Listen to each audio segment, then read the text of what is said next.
بله پشتی شورشا گلان کل سوریه دروز بل 2011 ایتر خوپیشاندان نرازاتین خلکی دروز بل لسوریه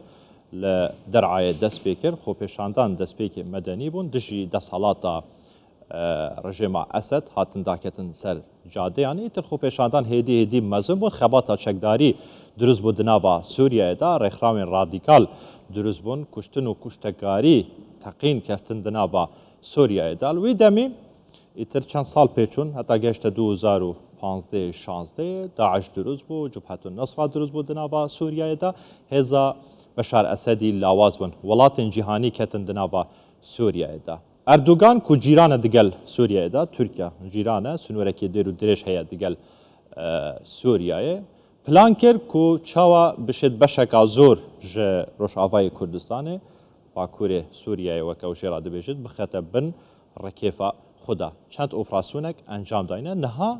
دخوازید پلانا خو جبجه بکتن کو اف پلانا چند سال دانیه جبوه چند تمام روشاوای کردستانه بخیت دبن رکیفا خدا بحنجت آوه که کو یپگل ودریه او یپگی وک تروریست زانیت حسد وک تروریست زانیتن دبیجد بالا کل سر پککی او رخوا کل 8 و 7 دروز بود دجی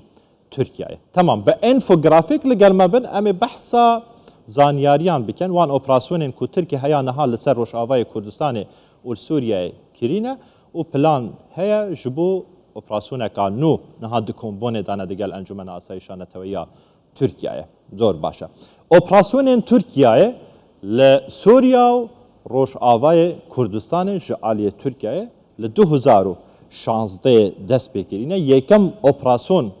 کو ترکیه دست بکر بو سر سوریه 2016 بو پشتی 2014 دما داعش بر فراوان بو ایتر اپراسیون نبون 2016 یکم اپراسیون دست بکر بو سر سوریه و کاربدان جی وها نبون لورا یندجی دست بکرن بناو مرتالا فرات اپراسیون دست بکر لکودری با او مرتالا فرات لباکور روشحالاتا حلبی بو چند جه بخواه گرتن جرابلس اعزاز باب کو پرانیاوان عربونه لدیرو کدا اف جهن کردانه لهاتینا تعریف کرن شوال هرما کردستان باشور کردستان سردما حکومت دوفیکن عراق کو گلک جهن هرما کردستان ديرو كدا جهن هرما کردستان لتعریف کربون عرب آنی بون ناواراس و خوارو عراق عرب تانین دانین جه کردان جبوه چنده بجن اوه جه عربانه لدیروک ویکن نزانیتن جهن کردانه اف اپراسیونه لدیجی کی بو بحنجت آوه کی بو داعش مزن بو دا کتبو دناوا سوریه دا ترکیه دو گوت رجب طیب اردوغان لدیجی داعش چون داعش بمترسی لسر آسایش ولات خود زانی لورا اپراسیون 2016 لداخستو اف جهنگرتنو دگو داعش و داره نمان چکدارن اپسیون سوریه که ترکیه پشتوان آوانت کتن لوان جهانه به جه کرن هیان هاجی به جهن لدبن توجیهات و فرمان اردوغان و دولتا ترکیه دانه 2016 بداوی هات کارودان نیو دولتی نبون دزدان سروان جهان 2017 جاره کادن هش پلاناوی تمام نبویا یا ترکیه لدجی روشاوای کردستانه لدجی وکی او دبیجید رخراوین تروریستی لو داری هنه داعشه یپجه که او به تروریست دزانیتن اردوغان دبیجن بالا کن بسر پککی و ل 2017 دیسان اپراسیون کادی که بود دبناو مرتالا بهاره او لکودره بو مرتالا بهاره دناوا سوریه ادابو لسر سنور خو کریه هشتا درباز بویا باکور و روشحالاتا ادلبه کو باکور و روشحالاتا ادلبه دکوی در کدره هش بوا آشکرا بکم اف دیاره دکوی در ودره اف جه سور اف رنگ سور دبندست رژیم دایا او دبندست سوریه دایا 2017 ترکیه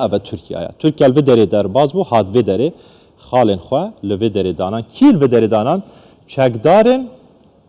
اپسیون سوریه لب سر ترکیه و نه پشتوان ترکیه جعالی پاره اعتادو آلاوین سربازی جعالی ترکیه هیان هاجی لودرینه اف جهه خالازر لسر نقشه دیاره اف خالازر اف رنگ زر دبن دست حسده YPG dane li Türkiye niha vê derê jî girtiye 2007 vê derê jî girtiye ev jî dibin kontrola Türkiye'ye daye. Tamam. Piştî 2007 îtir operasyoneka dike dest pê diketin Türkiye. Ji vê plana Türkiye bi cih nehatiye hêj dixwazitin hêdî. Weke İngiliz dibêjin step by step. Li 2018 careka din operasyoneka dike dest pê kir. Dibin navê Şaxê Zeytûnê. Zeytûn bi navbanktirîn dare li ku derê li yek ji bajêrên Rojavayê Kurdistanê li Efrînê, herêma Efrînê ku zorbeya akinciyên herêma Efrînê Kurdin. Li Erdogan, Recep Tayyip Erdogan serokkomarê Türkiye yan jî bijin dewleta Türkiye temahî de Efrînê da dabû. Îtil 2018 operasyoneka berfireh ya dûr û dirêj bi zemînî bi avî deryayî û bi esmanî jî bi firokên F-16 li YPG dan, çünkü YPG de Efrînê dabû. Îtir piştî bawerim mehekê çi roja bûn, baş li bîra min niye çi roja bûn, 58 roj min zor baş e. 58 rojan şer û pevçûnên di navbera her du aliyan da êdî YPG şikestin anî li Rojavayê Kurdistanê li ber xwe da lê şikestin anî piştî çendîn kuştin û birîndar dan Türkiye daket nava herêma Efrînê de. Lê Türkiye serbazên xwe vekşandin kî daxilî nava herêma Efrînê kirin? Ev ye. Li vê derê ev Cerablus û Bakurê Helebê bûn weke me got, ev li vê derê li Efrînê kevîte ser sinûrê. Türkiye bi temametî kete bin destê çekdarên opozisyona Sûriyeyê ku ev çekdar ji aliyê Türkiye'ye piştevanî tê kirin, kewate ferman û tewcîhatan ji hîç kesekê wernagirin ji Türkiye'ye werdigirin. Li 2019 careka din operasyoneka dike dest pê kir Türkiye'ye hêşta plan bi dawî nehatiye. Planên wî berdam in sal bu sal yan du sal carekê. 2019 careka dike planeka dike dest pê kir yan bijin operasyoneka dest pê kir bo ser Rojavayê Kurdistanê. Kaniya aştiye de bi navê aştiye de aştî kewate herkes bi aştî dijît aştî şer niye. Lê ew dibêjin ji ber vê aştî ji bo navçeyan duristken terorist li derê hene lawra navê wê kiriye aştiye. Ku derê bû serê Kaniyê girê spiyê. Ev serê Kaniyê û girê spiyê jî piştî şer û pevçînên zor ketin bin destê Türkiye'ye ku ev gundewarên Hesekê ne, ev jî gundewarên Reqqayê ne. Niha jî wê derê ketiye bin destê Türkiye'ye de. Tamam ev jî ketiye bin destê Türkiye'ye de çekdarên gropên çekdarên ser bi Türkiye'ye niha li wê derê akincîne. Plan hêşta bi dawî nehatiye. Niha planeka din di serê Türkiye'ye da ye dixwazîtin hêj cêbecê biketin. Ev biryar bû 2021 cêbecê biketin lê hêj şerê operasyona Rusya'ya bo ser Ukrayna'ya dest pê nekirbû wî demî ne Rusya ne Amerîka erê kirin nedabû Türkiye'ye glopa kesek jêra pê nekirbû ku cêbecê biketin. Bi kurahiya 30 kilometran bi kurahiya 30 kilometran dixwazî derbazî nava Rojavayê Kurdistanê weke me got ev rengêzer YPG li wê derê zorbeya cihên wê Rojavayê Kurdistanê ew dixwazît hosa bêtin û hosa derbas ketin. Zorbeya wan bajêr û bajarok û cih û gundewarên Kurdan li Rojavayê Kurdistanê bixete bin rekêfa xwe da. Plana Türkiye'ye weke me got avakirina devera aram e navçeya aram درست بکتن لو داره دبیجیتن چون سنوری منه مترسی لسر امنیت ولات من هیا آسایش ولات من هیا از خوازم دور آرام لو داره درست بکم هر وها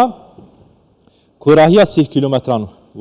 و کما گوتی ده همان دمدا بجه کرنا پنابران کو پلانکه ترکیه 1 میلیون پنابرین سوریه کو دربازی ترکیه بوینه ایتی وگرینیتن دناوا وان جهن ما گوتی د کوراهیا 30 کیلومتران بجه بکتن بو تعریب کرنا روشاوای کردستان کو همی پنابرین وان عربن آرمانجا سرکیا اپراسیونا